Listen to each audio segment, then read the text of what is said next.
আসসালামু আলাইকুম ভিউয়ার্স।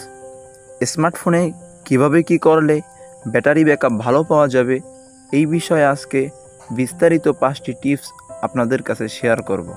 তাই ধৈর্য না হারিয়ে ভিডিওটি সম্পূর্ণ দেখুন। তো চলুন ভিউয়ার্স, শুরু করা যাক। প্রথমত, আপনার স্মার্টফোনের ডার্ক মোড ব্যবহার করতে পারেন এবং ব্ল্যাক কালারের ওয়ালপেপার ব্যবহার করতে পারেন। অন করে রাখতে পারেন অটো ব্রাইটনেস মোড।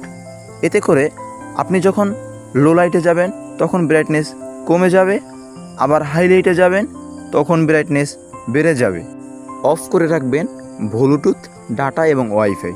আপনি যে এরিয়ায় থাকেন ওই এরিয়ায় ভালো নেটওয়ার্ক কানেক্টিং যেই সিম পাওয়া যায় ওই সিম ব্যবহার করুন। মোবাইল ফোন ব্যবহার শেষে ব্যাকগ্রাউন্ডে থাকা অ্যাপগুলো ক্লিয়ার করে রাখবেন। এর ফলে আপনার ব্যাটারি ব্যাকআপ থাকবে দীর্ঘ সময়।